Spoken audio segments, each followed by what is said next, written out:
Det torsdag, det morgen, og vi på starten av et nytt uvær på vei inn mot Skjærhallen.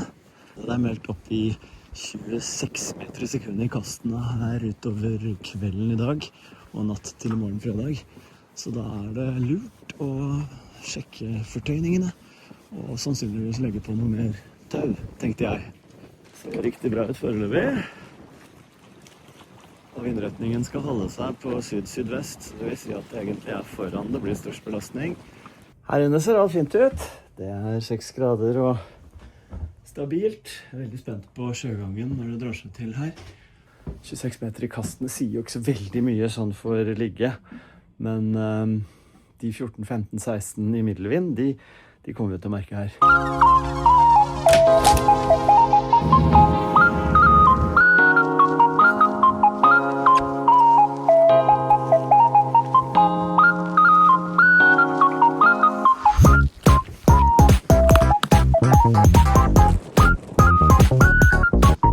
Forsterket den, ser vi at det elastiske tøvet strammest, sånn at det tar av for nappene. Skulle det mot all mulig formodning ryke, så det neste nå festet på 2 punkter der nede, sånn at vi i hvert fall ikke forlater brygga. Og vi ser også at den ene lille der ikke har noen funksjon, den jo alt for liten hvis det skulle stå på. Her det imidlertid litt feil, tror jeg. For her ser vi at det det dårlige tøvet som strammest. Jeg tror det viktigste å prøve å få rumpa litt inn, sånn at ikke det tøvet bak der sliter alt for mye på hjørnet på båten, for der har det begynt å bli et lite merke. Sånn, da fikk vi strammet opp den akter her, sånn at nå den stram, og den der litt slakkere, hvilket betyr at vi ikke lenger vil få dette slitasjemerket på hjørnet. Der. Det var ikke så gøy. Det skal vi få fint igjen. Men nå det i hvert fall det slakt. Det bra. Da skal vi stramme inn. Nå synes jeg vi ligger veldig, veldig bra, så jeg tror vi skal ta det kraftige til slutt midt på et sted, bare sånn for å sikre oss. Sånn ble det i dag. Og da kan det komme 26 meter i sekundet. Jeg vet ikke om det hadde vært mer interessant med båtliv hvis det alltid var blikkstille og fint. Eller om det kunne blitt litt kjedelig. Må jo være positiv. Vi satser på det.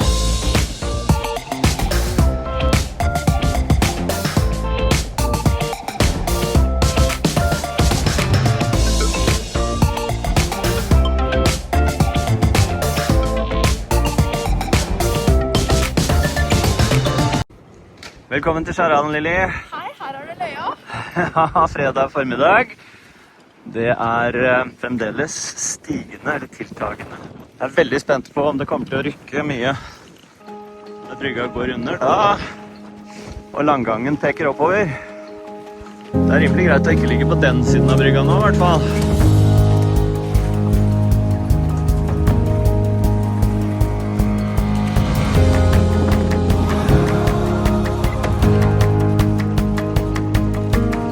Det livet i flyttebryggene nå. Ok, skal jeg holde noe mens du går ombord og tar imot? Ja, dette var det litt tak i. Jeg har vært og sjekket våre egne fortøyninger. De i orden. Det blir litt rykk og napp, men forholdsvis lite i forhold til mange andre. Det sjelden det 30 cm bølger her inne, altså.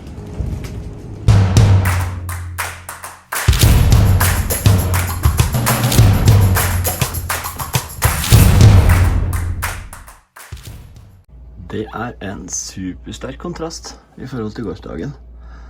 Det ga seg ut på kvelden. Vi hadde jo livesending, og ja, da var det ikke så verst. Men frem til klokka 8 så var det bra med vugging her, og rykking og napping, men bedre enn forventet.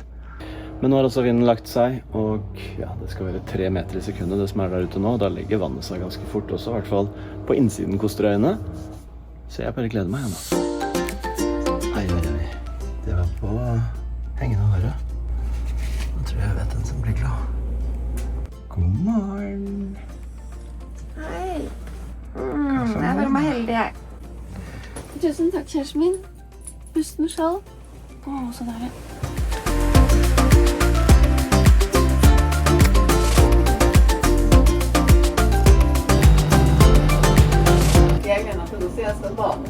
Ja.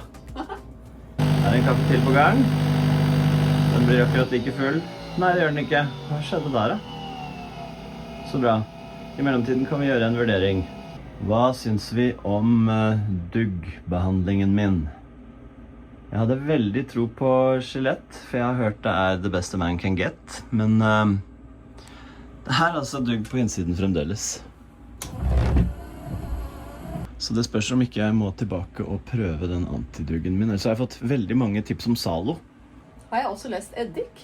Eddik kan brukes til så mangt. Kanskje du har lest det? Jeg er ikke sikker. Zalo er jeg litt skeptisk til fordi at det var ille nok å få av barberskum. Zalo virker for meg til å bli veldig seit. Lurer på om noen funker. Prøv eddik. Ja, det er sant det.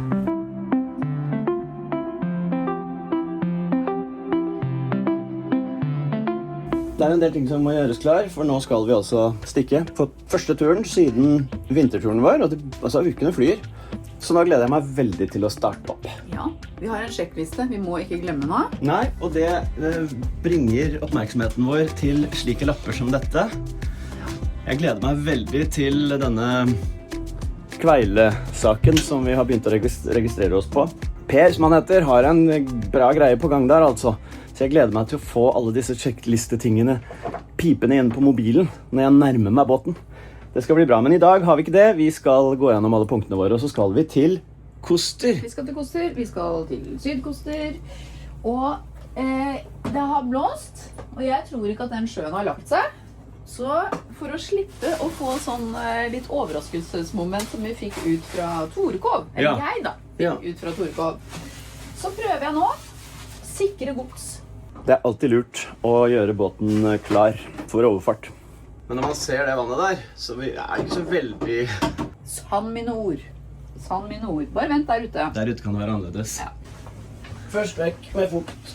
Det tror jeg er alt for omega. Jeg har skrudd på et eller annet når jeg lå over det, men så står alt på lav lysstyrke fra en nattkjøring som ikke blir satt opp. Det er en viktig ting, altså. Når man er ute og kjører i mørket og skrur ned lysstyrken på instrumentene, så skru det opp igjen før du skrur av motoren, for da ser du det. Nå ser jeg jo ikke det, for det er jo ikke noe lys her i det hele tatt.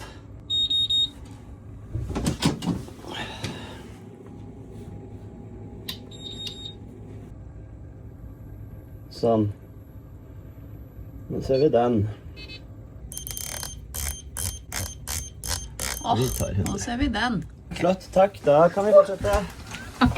Oi. Her hvor det går. Og da er det altså flere av dere som har tipset om Zalo. Denne ruta har fått fullrunde med Gillette barberskum. Det funket ikke. Det kan vi konkludere med. Jeg har fått beskjed fra vedkommende som tipset meg om det, at vedkommende hadde aldri brukt det i båt, bare i dusjkabinettet sitt. Og da tenker jeg, ok, det blir noe annet, for der er det ikke kaldt på utsiden og varmt inni og så videre, så den tenker jeg er en genial greie å fortsette med i dusjen. I båt skifter vi fokus til Zalo. Og da er det 2 spørsmål. Det er 1 spørsmål, og det er, kan det være denne, som helt sikkert er vannet ut litt, spray? For jeg kvier meg fælt for å smøre på sånn seig. Så jeg vil prøve dette først, for å se om det holder. Ikke ta for meget da. Har du lyst til å ta den nederste der? Kan jeg gjøre det? Jeg har tatt meg regnbuksa mi, så jeg kan hoppe opp.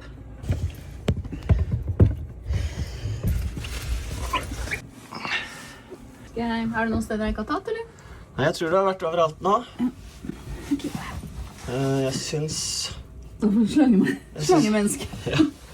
Jeg synes det ser bedre ut. Jeg er litt skeptisk til at det begynner å komme her igjen, men for all del. Perfekt. Tusen takk for innsatsen. Skal du bare vippe over de bryterne på strømmen, så kan jeg gå ut og ta det? Ja. Jeg begynner med å bare dobbeltsjekke når jeg kommer til det på over en uke, så det er greit å bare se at alt er i orden her. Sånn. Yes. Ikke en dråpe vann noe sted. Se her, den også helt tørr. Det liker vi. Da lukker vi igjen. Og da skal man ha god tid. Der, dere. Så skal vi ned her. Ovnen må ut. Ovnen kommer her. Da åpner vi opp for havet.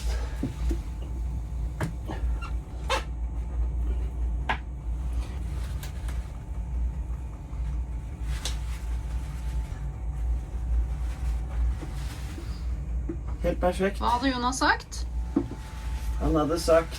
Og legg den mellom min og Max. Mellom, ja. Det er ikke sånn at han må være på Max. Nei. Hva ser du på nå? Kjølevæsken. Brevolje som vi gikk tom for i Skagen.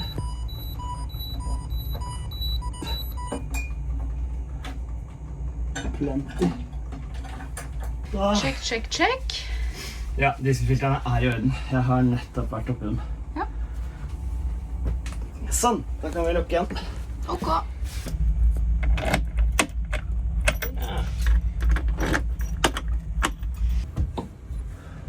Den hadde jeg kommet bort til da jeg lå over den. Veldig greit å få den i fri.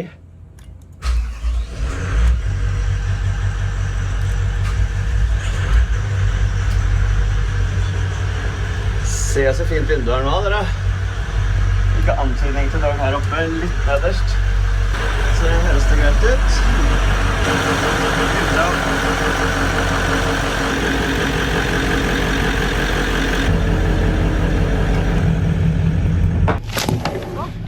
Enarmsarbeid. Det er ikke så lett. Hvem er det som er inne igjen? Ja, nå er det meg da. Nå er det deg igjen. Ja, men nå skal jeg ut.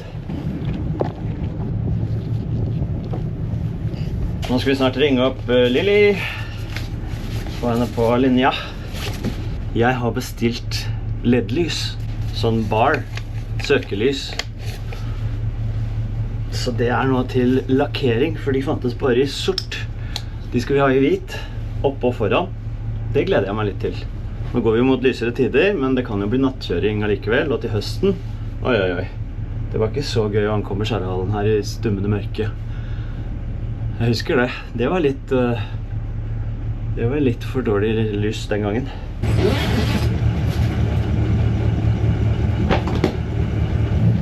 Okidoki. Jeg ringer deg. Da ringer vi. Vi snakket om det i liven. Heller mobil med ørepropper enn walkie-talkie, fordi at vi har ikke noe handsfree til walkie-talkien. Øreproppene er jo både snakk og lytt. Hola. Hola! Nå er det oss igjen. Nå er det oss igjen. Dette gleder jeg meg enormt til. Nå har vi altså ikke vært på Koster siden i fjor.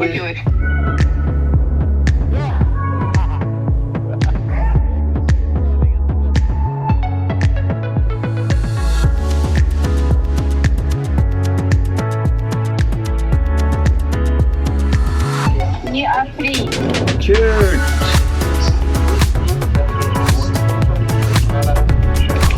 Holder du meg litt orientert da om hvordan vi ligger an bak? Ja, vi har 3 minutter faktisk. 3 meter til Rundegard. Da er det fri leie Så bra. bak her. Knallende. Da begynner jeg med tauene hvis du ikke trenger meg noe mer ute. Det er helt sant. Da er det strake veien mot Koster. Jeg har litt lyst til å gå gjennom Herfølrenna og sånn, jeg nå. Ja. Gjør det da? Her kommer vi inn i Herfølrenna. Den røde der er viktig. Det er viktig å vite hvilken vei leden går. Ja. Og her går den jo innover. Og da skal vi ha den røde på styrbord, så den treffer den grønne lampa vår. Og det er jo sånn som regel at leden går innover, og det er jo dette på en måte innover til Skjærhallen, eller innover til Halden, eller for så vidt også innover til Fredrikstad, men det er nok Skjærhallen det er snakk om her. Det er også innover til Herføl Marina. Så sånn sett så kan det jo misforstås, så det beste er å kjenne ledretningen fra kartet. Da har vi Herføl der. En trivelig øy som går rett ut i sekken. Og vips er vi i Sverige. Da beveger vi oss ut i Tåka i sekken. Det ser ikke ut til at det er noe sjø igjen altså. Det er jo veldig deilig det. Vi går opp til 2300 omdreininger nå tenker jeg, bare for å se om vi klarer å lokke temperaturen oppover. Den er på 75 nå.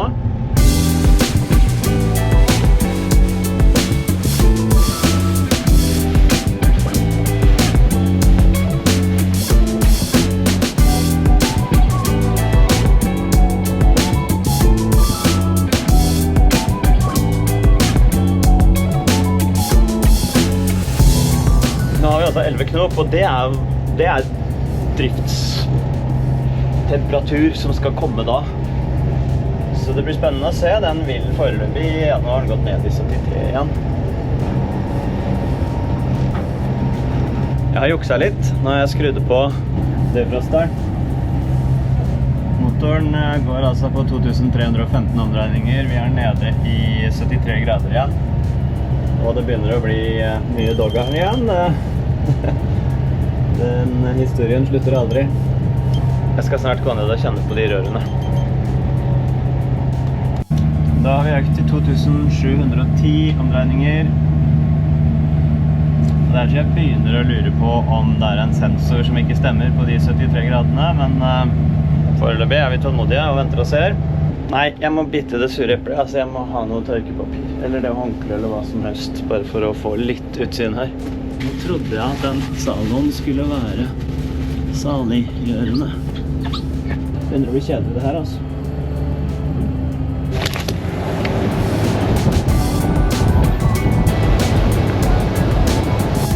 Da skal vi bare passere Daniel.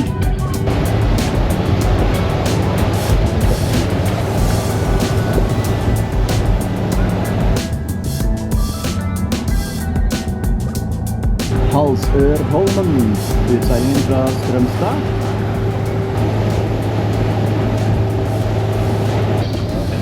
Det er litt utvikling her nå, men jeg skjønner ikke hvordan det kan være noe nyttig. Hvis jeg ser nederst nå, så har det klarnet.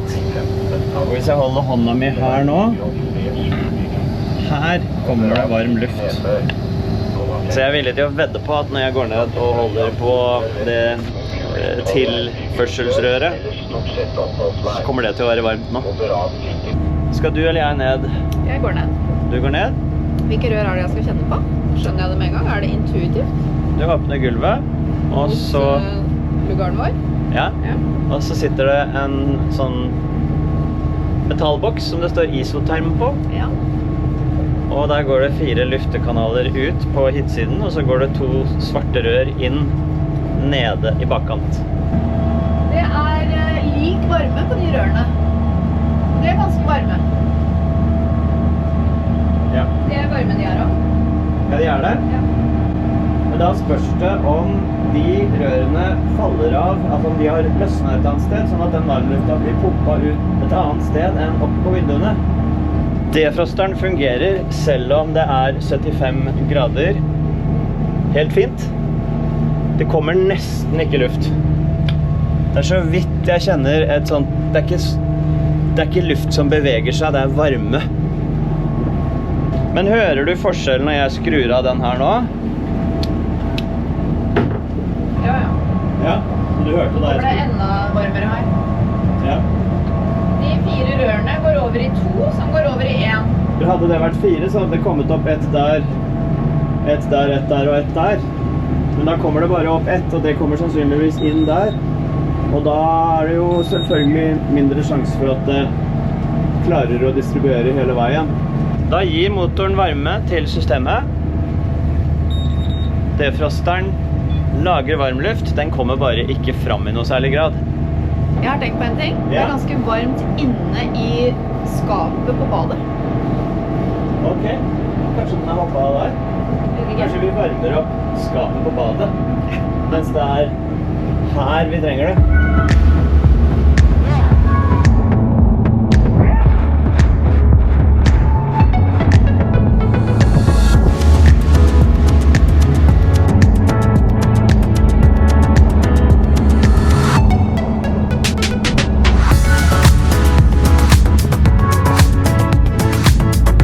Sånn.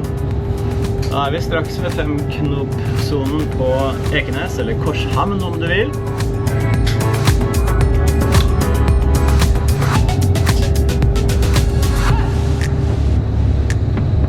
Fremdeles litt sønnavind her.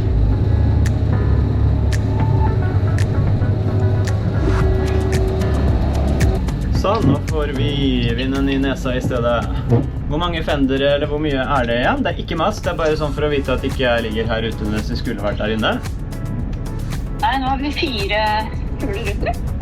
Ja, nå skal jeg bare ta denne her, og så har vi tøv og blått. Ja. Nei, men da går vi inn gjennom moloen. Gull. Så bruker jeg jo alltid litt lengre tid når det er kaldt på hendene. Jeg må bare si det. Ja, det skjønner jeg. Men målet nå er jo bare å komme seg inn og få lagt seg til, og så ta det helt med ro. Bare ta et tøv og... Det løser vi. Det løser vi.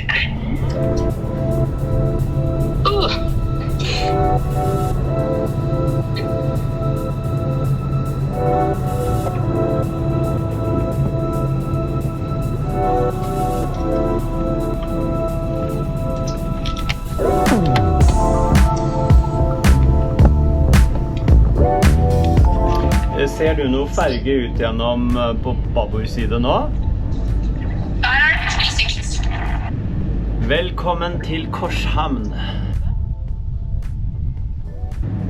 Hva slags båt er den fremste der da? Er det en sånn redningsskøyte? Ja, men den er privateid.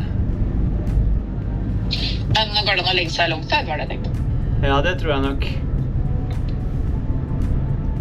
Det ser jo ut som det er eneste alternativ. Kan vi ligge bau mot hekk da? Ja, det går. Det er det flinkeste jeg vet om. Inntil Oddfellow med bauen inn mot den røde fiskebåten. Vi får jo ikke lært dette hvis ikke vi prøver oss med den joysticken.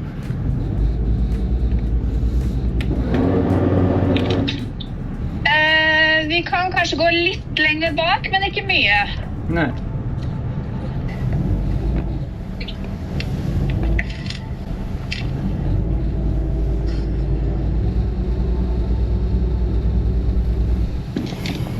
Sånn. Dette er bra.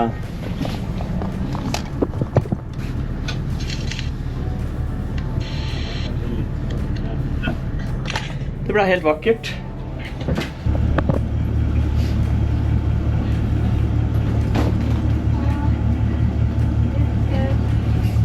Der kommer ferja.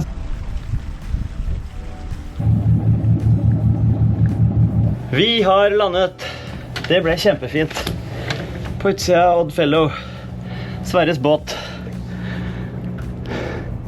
Redningsskøyte som har ligget i Norge på Hvaler. Nåværende eier fortalte at denne redningsskøyta har en gang vært ute og sett etter han fordi han ble fanget i uvær og noen etterlyste den. Og nå eier han Oddfellow 2 selv. Mitt neste steg i prosjektet vårt er å gå ned mens de rørene er varme og prøve å se om jeg kan se noe hvor det går hen. Om da hoppe av. Nå har jeg mistet kroppen igjen da. Og nå er den helt borte. Har den gått i vannet, mener du? Jeg pleier jo å høre det, så jeg må tro at den er inni hekta eller et eller annet her nå. Dyrt. Nå har jeg en... I BH-en? For en luring. Det var... Fy søren. Det er guttepropp da. Herregud, ja. Så flott. Helt topp. Ok. Første glede, det er tørt og fint. Den nye pumpa oppfører seg pent. Så kjenner på de der nå, så er de varme, og så blir de kaldere jo lengre vekk de kommer. Og det er ikke mange, det er liksom 1,5 meter, så er det mye kaldere. Med en gang vi skrur av motoren, så slutter det å sirkulere, vet du, så nå er det ikke noe varmluft som går gjennom her. Men den går jo opp. Da går den opp her. Ja.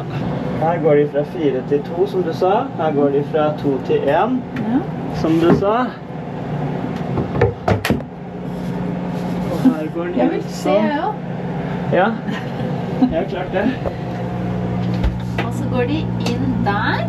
Ja, men den går jo... Her er den jo kjempevarm. Ja. Det er det som er så varmt inne i skapet. Det er dieselvarmeren, det er defrosteren. Det røret der. Og så skal jeg vise deg noe gøy som ikke vi har gjort før. Hvis du Ta holder den. den der.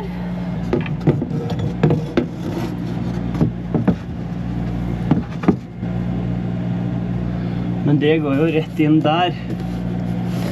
Det røret som er aktuelt. Det er dieselvarmeren som ligger helt inne på septikrøret. Det defrosteren. Men den har ikke hoppet av noe sted her, og inn I skapet der kommer vi jo ikke, så der vet vi jo ikke hva som skjer. Men der vi jo faktisk, for her stopper jo overbygget. Da kommer vi ikke lenger her. Herligt. Kan det være at vifta går, men at et eller annet gjør at den ikke blåser? Det jo ikke så vanskelig å finne ut av det. Det jo bare å løsne et av røret, så kjenner vi om det blåser ut. Et flatt skrujern, så det gjort på 20 sekunder.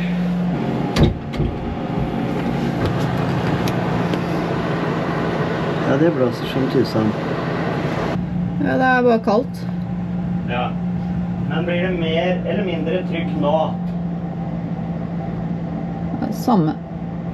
Nå da? Nei, jeg kjenner ikke noe forskjell på det. Nei, det så lite at Da vet vi at defrosteren fungerer. Det som feil, det etter veggen der inne. Altså inni kassa her et sted. Men det kan jo du sjekke når det kommer nytt utstyr her, for da må man jo skru opp den her. Det nettopp det man må. Og de der som man kan dra ut. De går bare inn I veggen. Det bare plater bak de. Ok. Her skal det jo komme I de slissene, og det kommer jo, du klarer ikke på huden en gang å kjenne at det sirkulasjon av luft, du bare hører det. Det var det. Happy? Veldig happy over å være på Koster. Ja. Så nå spørsmålet hvordan vi har lyst til å disponere den fine tiden vår. Jeg vet ikke, skal vi på... Vi må gå bortom og se på åpningstidene til han på røkeriet da. Ja. For hvis han bare har lunsjåpent, så det jo veldig dumt å vente til I kveld. Kan du gjette hva vi betalte for å ligge her fra I dag til I morgen? Ja, nå vet jeg det da. Ja. 100-rings. Ja, en 100-rings. Det utenfor sesong. En 100-rings med strøm. Det skulle bare mangle. Ja, det innenfor. Jeg tippet 450 først. Ja, hvilket jo ikke helt fjernt å tippe. Nei, takk. Det var ikke at du sa da. Det var helt perfekt å ligge sånn.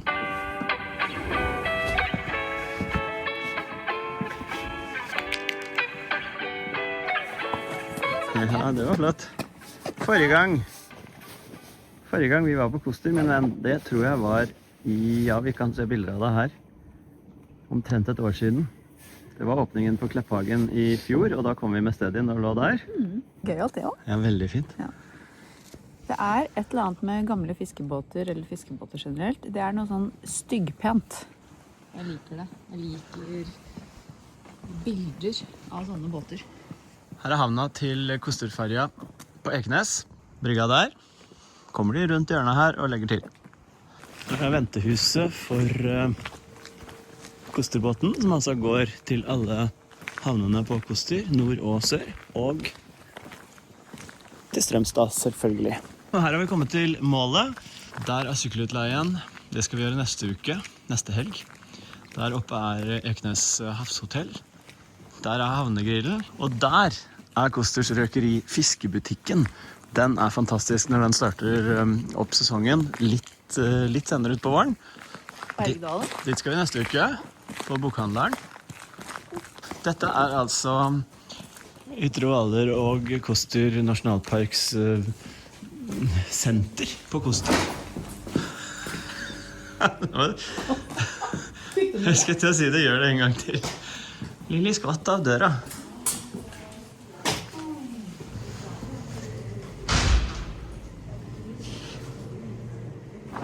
Her kan man lære alt om livet I havet. Her I området. Altså her kan vi se. Dette veldig spennende. Skjærehalen. Der Skjærehalen. Så krysset vi over gjennom Herfjellrenna. Over sekken, som ganske dyp. Så gikk vi inn her, og så Strømstad inn her, så gikk vi ut der. Og så krysset vi over et veldig dyp Kosterfjorden, kjempedyp, og over hit til Ekenes. Her har vi kjørt en del, for dette jo Søsterøyene. Her Vesterøy. Utgårdskilen, der eller der. Men når du kommer ut til Søster, Se på det dypet som kommer her ute. Da er det rett ut i Skagerrak. Tang og tare.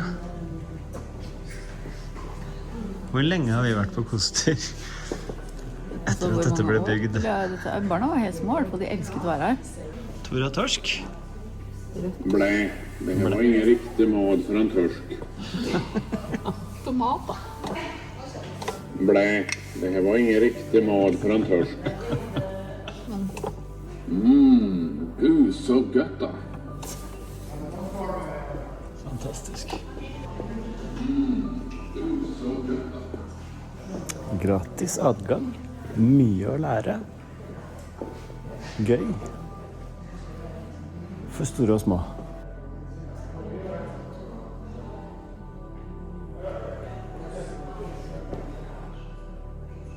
Stikk inn hånda, da.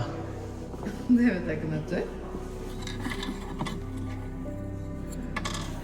Nå var det et skjell. Ja, det er det her også. Det tror jeg noen har lagt inn.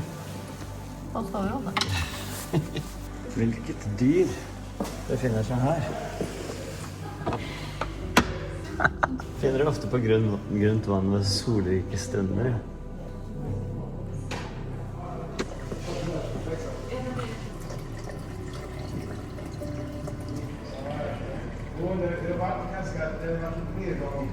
Det har vært fastsatt her i 12 år. Koster er veldig, veldig godt kjent for alle som bor i nærheten, og veldig mange i Oslofjorden benytter seg av Koster på begge sider. Men hvis du kommer fra Sørlandet og ikke er så kjent i området, eller tar turen langs hele norskekysten, kanskje du kommer fra Helgelandskysten og prøver deg på Østlandet, det anbefales, og da må du ta en tur innom Koster. Et av mine favorittsted. Nå, lunsj. Første gang vi var her, så var det bare helt enkle sånne krakker og veldig enkelt. Men det har bare blitt større og større og større. Alt er håndbygd på stedet, av enkle materialer, men veldig kult. Ja. Kosters røkeri. Da blir det lunsj. Nå blir det lunsj. Er det plassen din? Jeg synes her så sitter vi og ser ut. Det skal være litt. Enig. Her er bare å kose.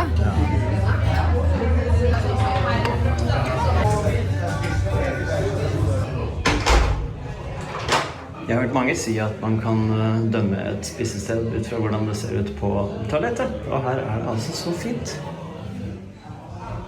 Åh, superstemning. Perfekt. Happy? Superhappy. Så bra. Da får vi ta en tår, da. Ja, nå må vi gå en tur. Det er flott, det naturumbygget. Der er badebrygga di fra, ja, den Klepphagen-åpningsturen vår da.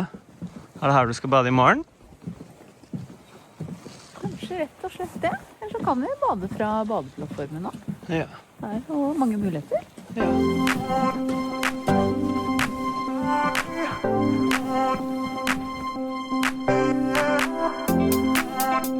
Rød brennmanett.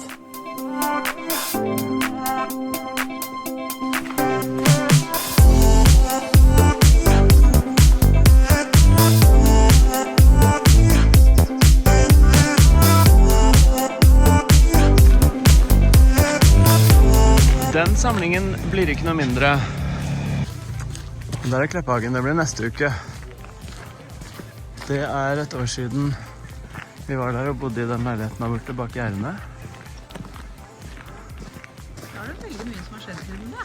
For da fikk vi ikke tilslaget på budet vi hadde gitt på Fleur de Lis. Nei, stemmer det. Det var absolutt siste kontakt vi hadde med Haugesund. Ja.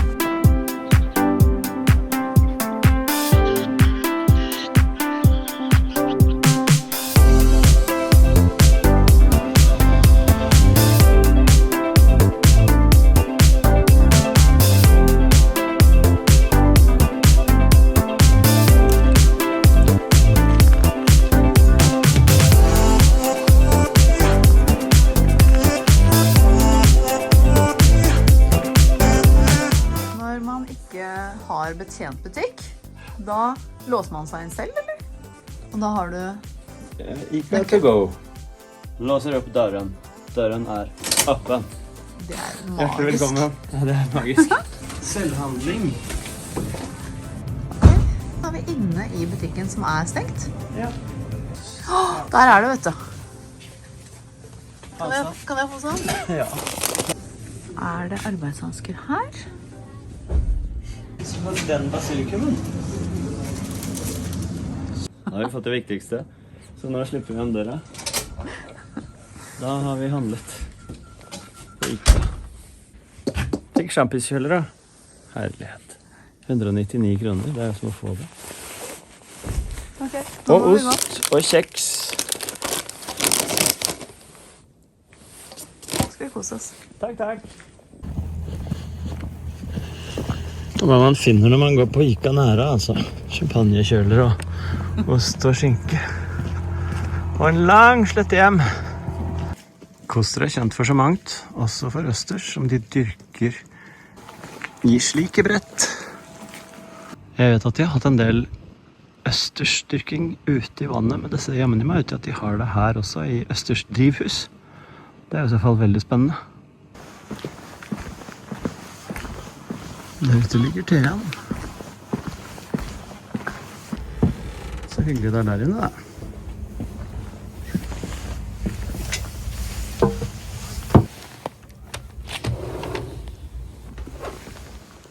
Champagnekjøleren er på benken, det er osten også, skinke og du verden, dette kan bli bra. Og der er Lilly. Skal det bli. Skal vi kanskje middag? Bra dag på Koster. Veldig bra.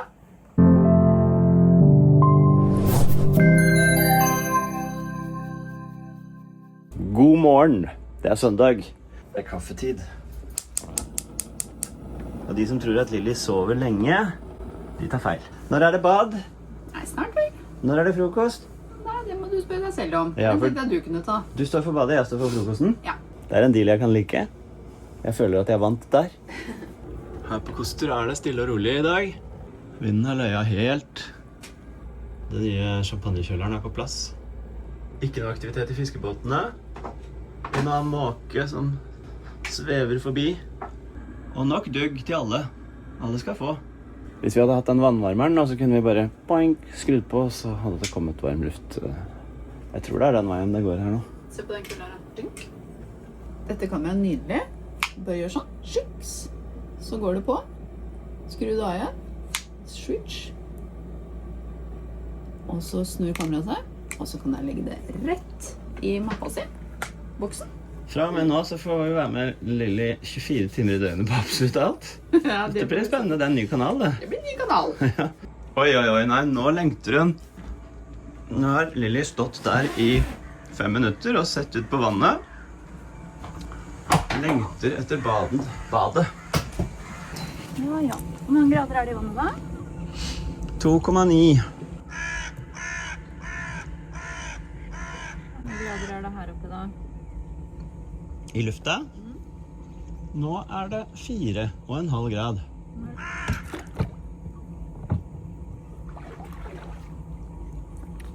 Oi. Det kan jeg tenke meg. bada. Ja, og Ok. hva skal du gå sakte ut i? Er ikke det ekstra pinsel?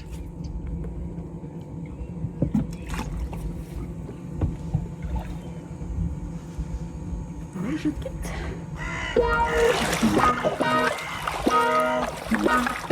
Det er det tøffeste jeg vet. Det er det tøffeste jeg vet. Da.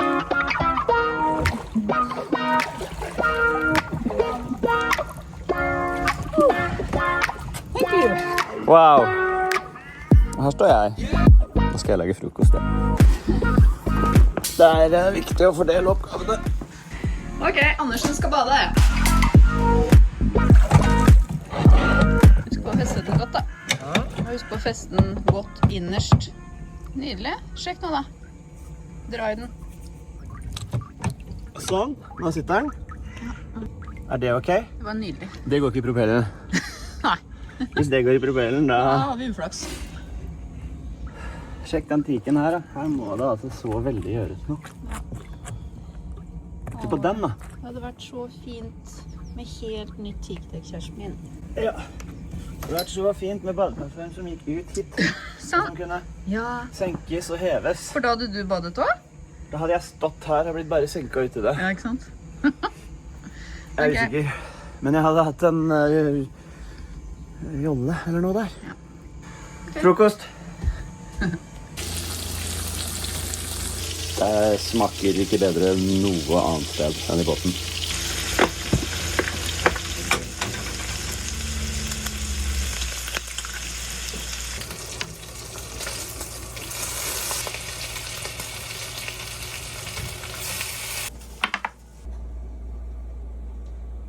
Hva skjer?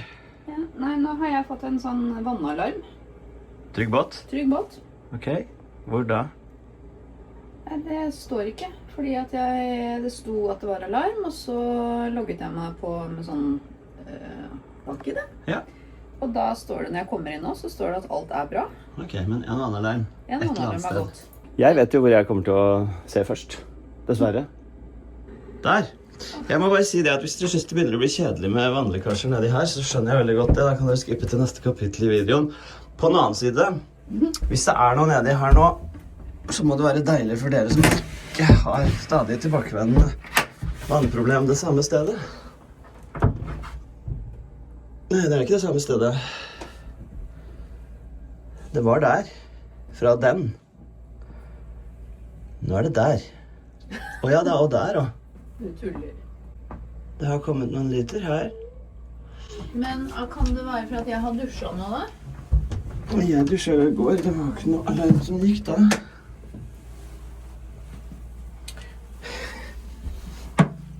Her er det vann.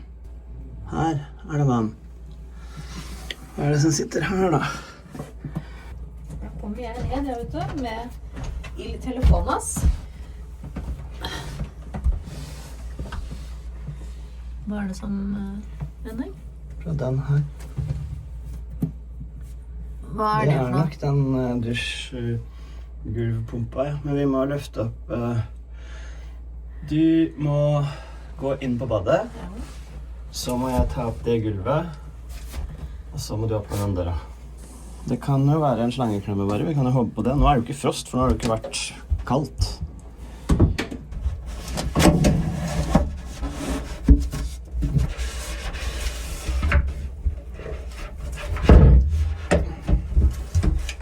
Det er fra den. Fra undersiden av den. Dette er et filter. Vannet kommer fra gulvet i dusjen i det røret der. Så går det opp i bunnen på denne, så blir det filtrert for dill og dall fra dusjvannet. Så går det ut hit, og sånn, og opp her. Og dette er jo pumpa. Og den pumper det sannsynligvis da ut under gulvet. Ja, og den går fremover der. Den går bare 20 cm, og så går den inn dit. Og da går den ut i skrogsiden og ut. Så det er dusjvannet. Ja. Så hvis jeg skrur opp denne nå,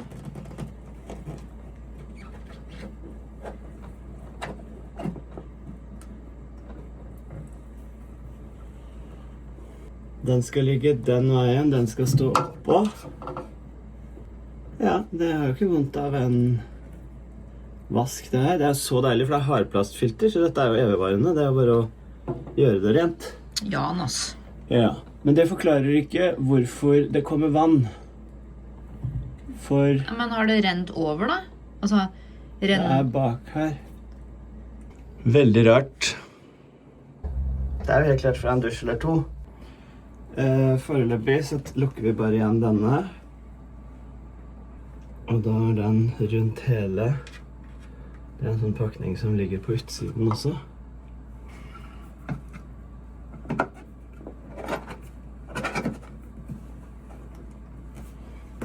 Nå kommer det ikke en dråpe ut av den i hvert fall. Men nå er spørsmålet, er det slangeklemmene som er for dårlige? Eller har det filterhuset rett og slett sprukket? Det er støpen på plasten. Det første vi må gjøre er å få fatt i et flatjern og så skru til den.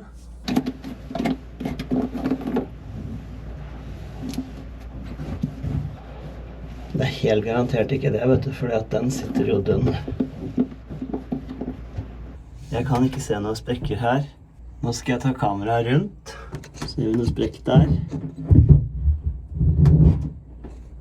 Ok, da må vi teste. Nå har jeg tørket av det filteret, så nå er det helt tørt overalt. Da skal vi skru på dusjvannet først. La det gå til det har fylt seg opp litt i gulvet. Og så skal vi skru på dusjpumpa, og så skal det begynne å komme vann her, og da skal det jo bli bløtt her igjen hvis det er sprekk. Det hører vi godt. Ja, da kan du sette på pumpa.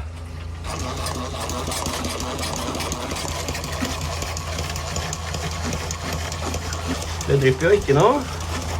Det er helt tørt her nede, hvor det var vi så sporet. Ok, da kan du skru av vannet først. La pumpa gå, sånn at vi tømmer. Skal det tømme seg? Ja, da kan du skru av. Det er ikke noe vann her nå. Det lokket kan jo ha vibrert seg av også. Det kan ha vært det lokket der, som vi hadde. Som rett og slett ikke satt hardt nok, ja. Eller vibrert seg, som du sa. Ok, da trenger vi bare vannstøvsuger.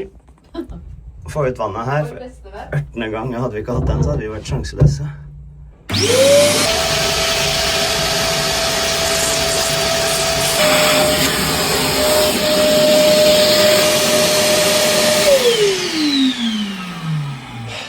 Ja? Skal du støvsuge noe mer nå? Jeg håper ikke det. Jeg har ikke fått noen flere vannalarmer, men nå har søren meg den her gått lekk også, så nå renner det ut på gulvet igjen, så jeg må forte meg. Ok. Yes. Mens Hans Christian driver og tømmer det vannet, og jeg har jo plutselig strøm her inne i båten, skal han få en god kaffe, tenker jeg. Det virker jo som om noen har bestemt seg for at vi skal ha vann i det her skottet her fast. Hvis det er avklart nå, så er det fint. Da er det defrosteren, som vi jo fikk en kjempedeilig konklusjon på i går, men som fremdeles ikke får noe luft fram under glasset, som gjenstår i dette rommet. Men for hver ting som skjer, så blir vi jo kjent med et system. Jeg har ikke tenkt over hvordan det vannet kommer seg ut av dusjgulvet. Jeg har hørt den der litt slappe flaff-pumpa, men nå vet vi nøyaktig hvor rørene går. Og det filteret var jo veldig fint å få tatt en runde på. Jeg kom på en ting. Hva gjør man, eller hva gjør man ikke, hvis man ønsker seg neste helg med åpning av Klepphagen og så videre, her på Koster, helt uten vann i kjølen? Skal man da si det, eller jinxer man det, som kidsa sier da?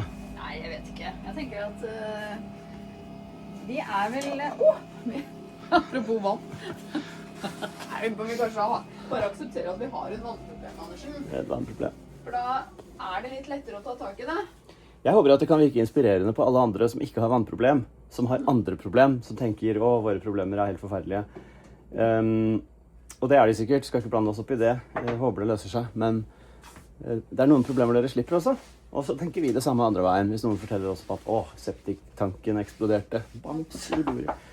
Ja, det er bokstavlig talt noe dritt, men det problemet har ikke vi. Vi har vann i kjølen. Og så er det alle dere som har helt ny båt. Der bør det jo være mulighet til å lene seg bakover og bare slappe av. Det er dere veldig unt.